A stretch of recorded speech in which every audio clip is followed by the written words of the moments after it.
Nga ako dito, sasado dito mga aking mga followers dyan, ha? Andam din sa mga kalo niya. Ready na ka din sombrero, Jack, mayroon. Bakit ako? Kahit hindi ako marunong ano sa iyo, lagyan mo rin ng kalo. Mamaya. Guys, magandang magandang gabi po sa inyong lahat, ano? Ngayon ay 9 ng gabi. Kay ni ba?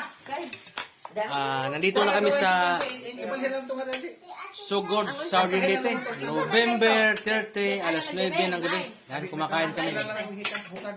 Kumakain kami ng, ano ba to? Ano ba din? Kalabaw ba to? Ha? Baka na mayroong oregano. Ayan, kumakain kami.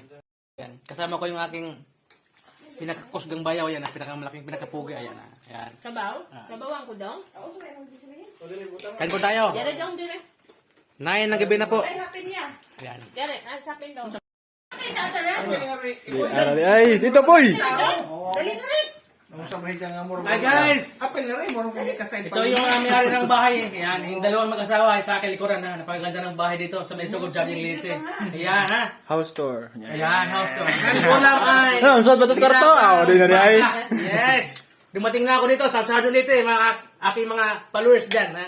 Andam din sa mga kalo niya. Ready na ka din sombrero, Jack, mayroon. Bakit ako? Kahit hindi ako marunong ano sa iyo, lagyan mo rin ng kalo. Mamaya.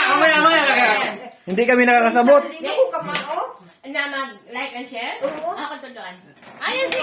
Bigyan ng sombrero kasi kahit hindi marunong bigyan. Ano te? Kahit Di hindi ba ako lang- Yaon. naman ako Di ba lang hindi siya magdala ng damit? Basta magdala ng sombrero. Marami. Kahit tayo ha. Hindi na, sayuhan mo nga. Ang mga sombrero. Dumating kami dito, Ah, alas 9 ng gabi, mula sa Tacloban Airport. Ayan. Ito na. Nandito na talaga tayo. Sigurado na yung mga sombrero niyo, Jack. ay mo nang text ka. Mating na yan. Thank you for watching, guys! Ha? Tiago? No. Dong. Oh, sige.